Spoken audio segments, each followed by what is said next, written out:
Assalamualaikum warahmatullahi wabarakatuh. Perkenalkan, nama saya Bella Trilaksana. Di sini saya sebagai moderator untuk mengatur jalannya diskusi kelompok 2 pada mata kuliah semantik pada hari ini. Sebelumnya, perkenalkan anggota dari kelompok kami.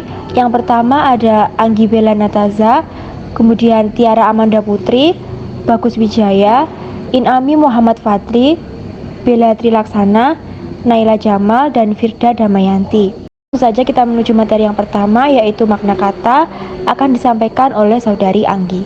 Baik, saya akan menjelaskan tentang makna kata. Semantik merupakan salah satu cabang linguistik yang berada pada tataran makna. Verhaer dalam Pateda mengatakan bahwa semantik adalah teori makna atau teori arti. Inggris semantics, kata sifatnya semantik yang dalam bahasa Indonesia dipadankan dengan kata semantik sebagai nomina dan semantis sebagai adjektiva. Kata semantik disepakati sebagai istilah yang digunakan untuk bidang linguistik yang mempelajari hubungan antara tanda-tanda linguistik dengan hal-hal yang ditandainya. Objek studi semantik adalah makna, atau dengan lebih tepat, makna yang terdapat dalam satuan-satuan ujaran seperti kata, frase, klausa, dan kalimat. Persoalan makna memang sangat sulit dan ruwet, walaupun makna ini adalah persoalan bahasa, tetapi keterkaitannya dengan segala segi kehidupan manusia sangat erat. Makna adalah bagian yang tidak terpisahkan dari semantik dan selalu melekat dari apa saja yang kita tuturkan. Pengertian dari makna sendiri sangatlah beragam. Pateda mengemukakan bahwa istilah makna merupakan kata-kata dan istilah yang membingungkan. Makna tersebut selalu menyatu pada tuturan kata maupun kalimat. Menurut Ullmann, mengemukakan bahwa makna adalah hubungan antara makna dengan pengertian. Dalam hal ini, Ferdinand de Saussure mengungkapkan pengertian makna sebagai pengertian atau konsep yang dimiliki atau terdapat pada suatu tanda linguistik. Sementara itu, makna kata merupakan maksud yang terkandung dari sebuah kata. Secara umum, makna kata terbagi menjadi makna leksikal, makna gramatikal, makna referensial, makna non-referensial, dan lain-lainnya. Selanjutnya adalah pengertian kata dan kategori gramatikal yang akan disampaikan oleh saudari Tiara. Selanjutnya yaitu tentang pengertian kata dan kategori gramatikal.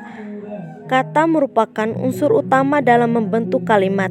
Selain bentuk dasarnya, kata juga dapat dibentuk melalui proses morfologis, yaitu afiksasi atau pengimbuhan, reduplikasi atau perulangan, dan komposisi atau pengambungan untuk menyampaikan maksud yang dikandung di dalam kalimat. Kategori gramatikal adalah golongan satuan bahasa yang dibedakan atas bentuk, fungsi, dan makna seperti kelas kata, jenis, kasus kata, dan lain-lain. Kemudian ada pembagian kata berdasarkan kategori gramatikal, verba, dan nominal yang akan disampaikan oleh saudari Firda. Verba dalam bahasa Indonesia secara semantik bisa ditandai dengan mengajukan 3 pertanyaan terhadap subjek, tempat yang menjadi predikat kausanya.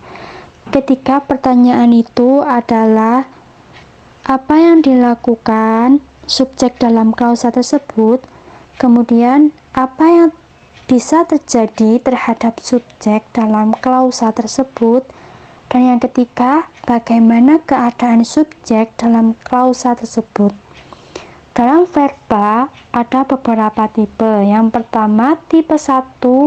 Tipe ini adalah verba yang secara semantik menyatakan tindakan, perbuatan, atau aksi. Pelaku verba ini adalah sebuah maujud berupa sebuah nomina yang berciri makna bernyawa, dan tindakan sebagai penggerak tindakan yang disebutkan oleh verba tersebut. Secara semantik, verba tipe 1 ini sebenarnya dapat dibedakan menjadi beberapa tindakan. 1. Pelakunya adalah manusia. 2. Pelakunya adalah manusia dan bukan manusia. Dan 3. Pelakunya bukan manusia. Contohnya adalah leksem baca dan tulis adalah tindakan yang termasuk kelompok manusia. Makan dan minum adalah verba tindakan yang termasuk kelompok pelakunya manusia dan bukan manusia. Sedangkan pagut dan patuk adalah verba tindakan yang pelakunya bukan manusia. Kemudian, verba tipe 2 adalah verba yang menyatakan tindakan dan pengalaman. Pada verba ini pelakunya adalah sebuah maujud berupa nomina yang berciri makna, bernyawa, dan bertindak sebagai penggerak. Tindakan yang disebut oleh verba tersebut sekaligus dapat pula sebagai maujud yang mengalami atau secara kognitif, emosional, atau sensasional tindakan yang dinyatakan oleh verba tersebut. Sebagai contoh, yang pertama, dia menaksir harga mobil bekas itu. Dan yang kedua, beliau menjawab pertanyaan para wartawan. Dia pada kalimat pertama adalah maujud yang melakukan tindakan itu dan sekaligus mengalaminya. Begitu juga dengan pada kalimat kedua.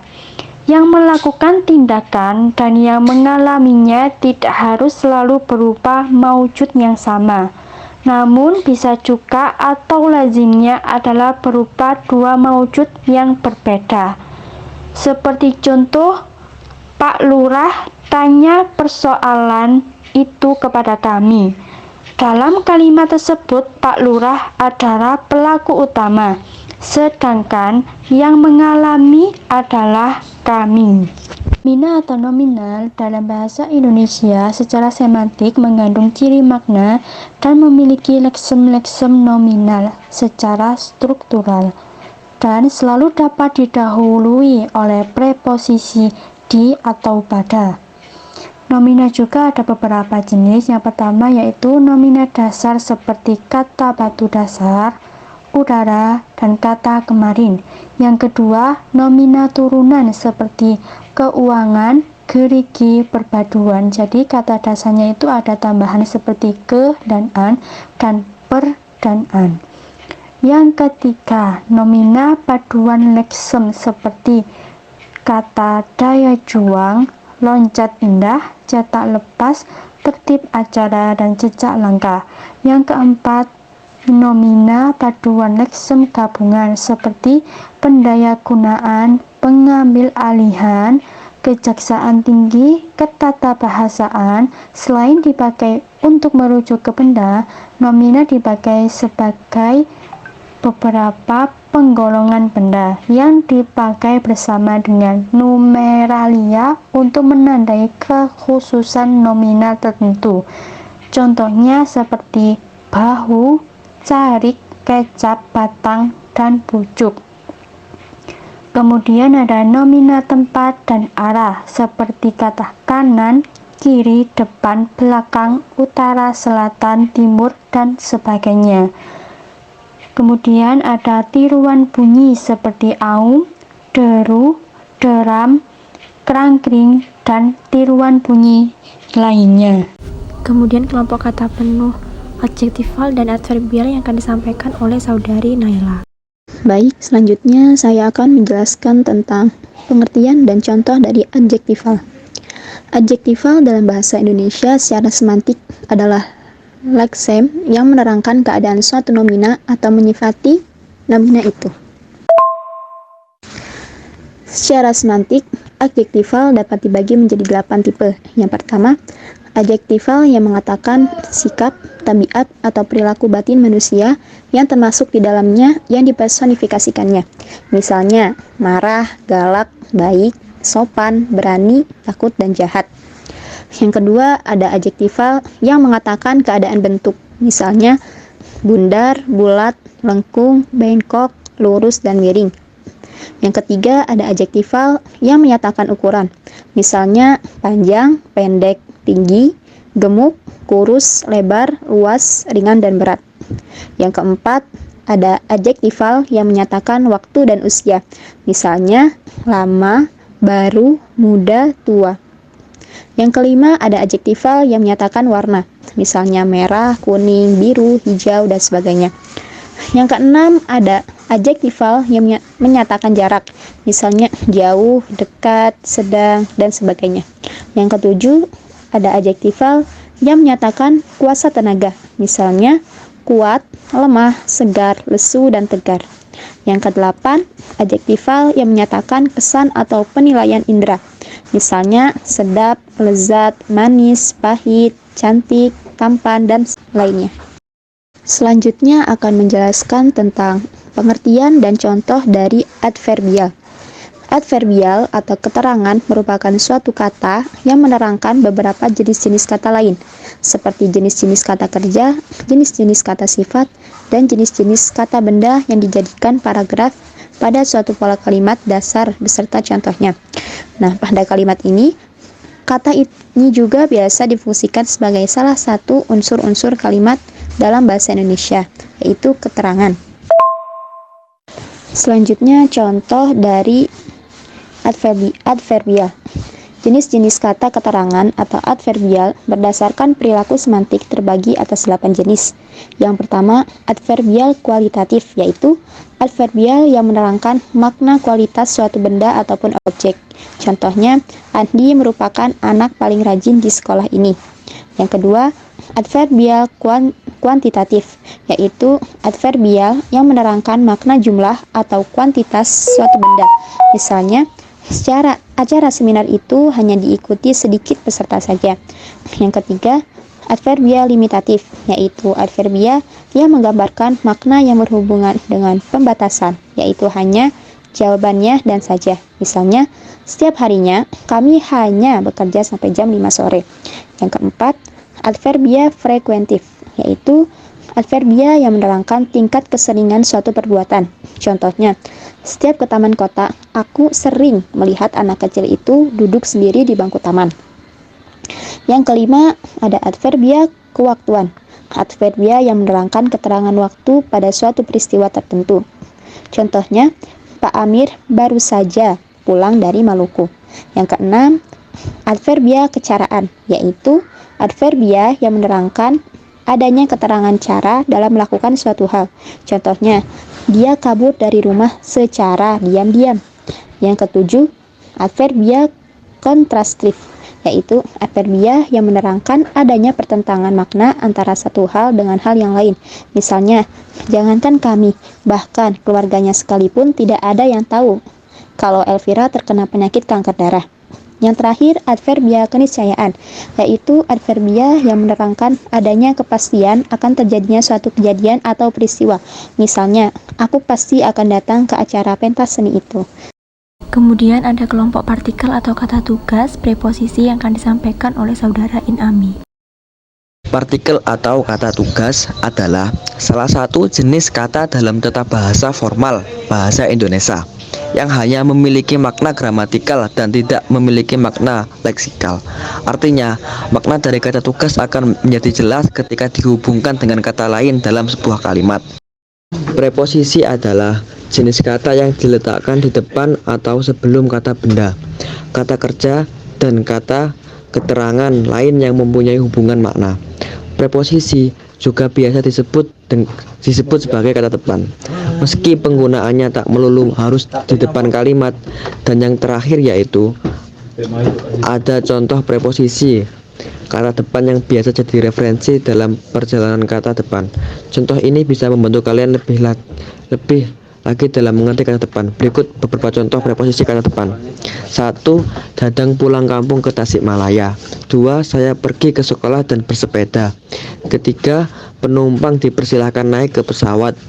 4. Ia berangkat ke kantor menggunakan bis kota. 5. Jantung memompa darah ke seluruh tubuh. 6. Penjahat itu dibawa ke kantor polisi. 7. Kita bisa mengunggah foto ke internet. 8. Buat garis lurus dari titik A ke titik B. Kemudian ada kelompok partikel atau kata tugas, kata hubung atau konjungsi yang akan disampaikan oleh saudara Bagus. Konjungsi atau yang dikenal sebagai kata hubung adalah kata atau ungkapan yang berfungsi sebagai penghubung antar kata, antar klausa, atau antar kalimat. Menurut Kamus Besar Bahasa Indonesia, Konjungsi adalah kata atau ungkapan penghubung antar kata, antar frasa, antar klausa, dan antar kalimat. Hermawati Waridah dalam buku EYD dan seputar Kebahasa Indonesiaan 2008 menuliskan sesuai fungsinya, kata hubung terbagi menjadi 5 kelompok, antara lain kata hubung koordinatif, kata hubung subordinatif, kata hubung korelatif, kata hubung antar kalimat, dan kata hubung antar paragraf. Berikut adalah contoh kata hubung. Yang pertama, kata hubung koordinatif. Konjungsi koordinatif adalah kata hubung yang dipakai untuk menggabungkan dua klausa yang berkedudukan setara. Dalam penerapannya, konjungsi koordinatif menghasilkan kalimat majemuk setara. Konjungsi yang termasuk dalam kelompok ini antara lain dan, dari, serta, melainkan, padahal, sedangkan, atau tetapi. Yang kedua, contoh kata hubung konjungsi subordinatif. Konjungsi subordinatif adalah kata penghubung untuk menggabungkan dua klausa atau lebih yang memiliki hubungan bertingkat. Dalam penggunaannya, konjungsi subordinatif menghasilkan kalimat majemuk bertingkat. Konjungsi subordinatif terbagi menjadi beberapa kelompok. Berikut contohnya. Yang pertama, konjungsi subordinatif waktu. Contohnya, sejak, semenjak, sedari, dan sewaktu. Yang kedua, konjungsi subordinatif syarat. Contohnya, jika, jikalau, bila, kalau. Yang ketiga, konjungsi subordinatif pengandaian. Contohnya, seandainya, seumpama.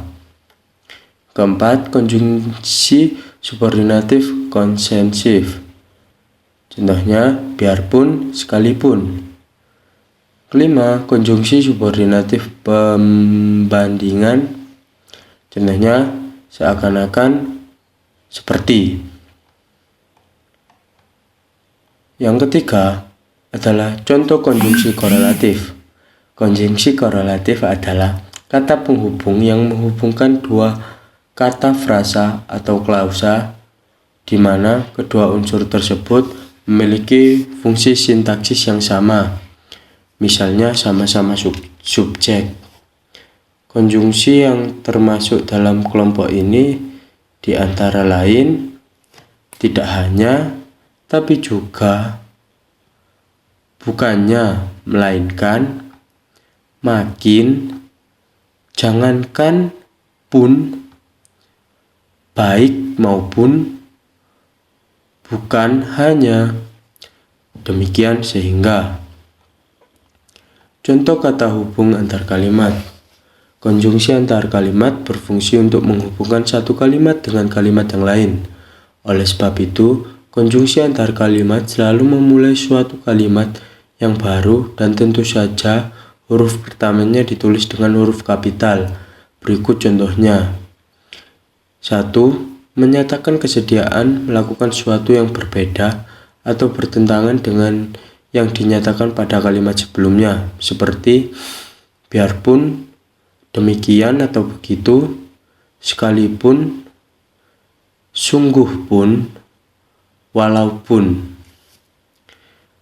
Contoh pada kalimatnya seperti berikut. Kami tidak pernah sepakat dengan pendapatnya. Biarpun begitu, kami tidak akan menghalanginya untuk terus maju. Yang kedua, menyatakan kelanjutan dari peristiwa atau keadaan pada kalimat sebelumnya, seperti meskipun, kemudian, sesudah itu, selanjutnya. Contoh pada kalimat sebagai berikut. Mereka berbelanja ke pasar. Sesudah itu, mereka akan pergi ke kebun binatang. Yang ketiga, menyatakan adanya hal, peristiwa, atau keadaan lain di luar dari yang telah dinyatakan sebelumnya. Seperti tambahan pula, lagi pula, selain itu. Contoh, Pak Broto terkena penyakit asma. Selain itu, dia juga mengalami penyakit gula darah. Baik, berikutnya contoh kata hubung konjungsi antar paragraf. Kata penghubung atau konjungsi antar paragraf terbagi menjadi beberapa jenis sebagai berikut ini. Pertama, konjungsi yang menyatakan tambahan pada sesuatu yang telah disebutkan sebelumnya. Contohnya, di samping itu, demikian juga, tambahan lagi. Yang kedua, konjungsi yang menyatakan bertentangan dengan sesuatu yang disebutkan sebelumnya. Contohnya, bagaimanapun juga, sebaliknya, namun. Yang ketiga, konjungsi yang menyatakan perbandingan. Contohnya, sebagaimana, sama halnya. Yang keempat, konjungsi yang menyatakan akibat atau hasil. Contohnya, oleh karena itu, jadi, akibatnya. Konjungsi yang menyatakan tujuan. Contoh, untuk itulah, untuk maksud itu. Yang terakhir adalah kata dan item leksikal yang akan disampaikan oleh saya sendiri. Objek studi semantik adalah makna bahasa atau satuan bahasa yang meliputi kata, frase, klausa, kalimat, dan wacana. Bahasa memiliki tataran-tataran analisis, yaitu fonologi, morfologi, dan sintaksis. Bagian-bagian yang mengandung masalah semantik adalah leksikon dan morfologi. Ada beberapa jenis semantik yang dibedakan berdasarkan tataran atau bagian dari bahasa penyelidikannya, yaitu leksikon dari bahasa tersebut. Maka jenis semantiknya disebut semantik leksikal. Semantik leksikal menyelidiki makna yang ada pada leksem-leksem dari bahasa tersebut. Leksem adalah istilah yang lazim digunakan dalam studi semantik untuk menyebut satuan-satuan bahasa bermakna atau item leksikal. Istilah leksem ini kurang lebih dapat dipadankan dengan istilah kata. Berdasarkan maknanya, dapat diartikan bahwa leksikal ialah makna kata secara lepas atau tanpa kaitan dengan kata yang lainnya dalam sebuah struktur, baik frase, klausa, atau kalimat. Contohnya, rumah memiliki makna bangunan untuk tempat tinggal manusia. Kemudian makan, bermakna mengunyah dan menelan sesuatu. Dan yang terakhir adalah makanan, yang memiliki makna segala sesuatu yang boleh dimakan. Cukup sekian pemaparan materi dari kami. Apabila ada kurang lebihnya kami mohon maaf. Dan jika ada pertanyaan boleh disampaikan di kolom Google Classroom. Terima kasih. Wassalamualaikum warahmatullahi wabarakatuh.